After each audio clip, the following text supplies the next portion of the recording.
Good morning guys. Eto guys, umuwi ako ng Pampanga.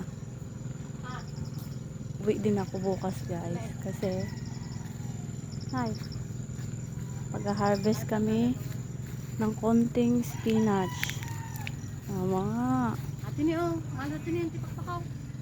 400. Kulang-kulang 400 kilos siguro to guys. Ayan siya. Kung kilala niyo po yung spinach, ayan o. Mag-harvest tayo. Sayang nga guys kasi wala na siya sa mahal na presyo. Nasa 40 pesos na lang daw ito per kilo.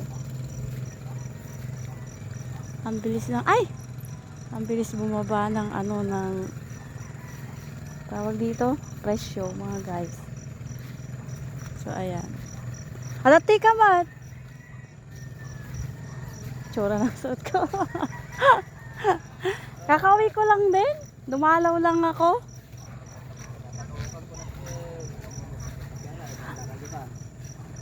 Wala akong dalang damit kaya nanghiram mo kay nanay. Tingnan mo wala akong ano. Kamusta nga eh? Ang gumana ako na Juan. Saan ka pa galing? Sa Manila. Ayan guys, so puro mga yung mga tao dito busy pag umaga pa lang. Ayan, kalahati, madami pa tayong taniman, no? Marami pang puro damo. Puro pa siya damo guys. Medyo mahirap kasi talaga din magpasikaso ng garden. So ayan, maya maya mag-harvest na tayo. Para bukas guys, uwi na ulit tayo ng Antipolo.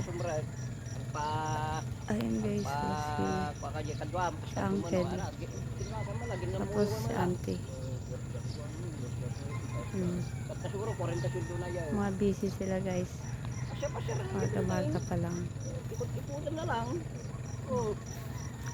Si tatay at saka yung pinsan ko.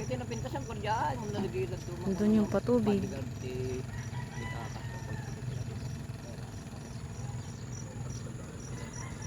Ayan guys, harvest time tayo. Sobrang init dito ngayon guys. Yan, bukas ulit yung iba. Mga 200 lang mahigit yung harvestin natin ngayon. Tapos yung matitira bukas na lang ulit mga lods. So spinach po yung aanihin natin. 35 to 40 pesos ang kilo. So yan naman guys, tara mag-harvest tayo.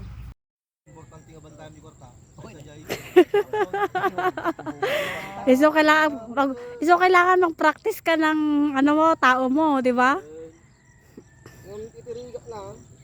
Tanim tayong kutsay guys. Nagtatanim kami ng kutsay. Sila pala, meron lang ako.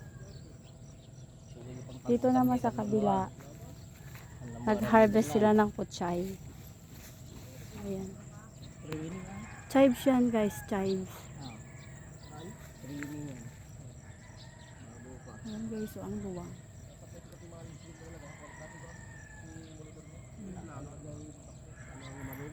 Chives, 100 ang kilo. Mahal siya guys. Chamba. Kami tanim pa lang. Nahuli kami guys, nahuli.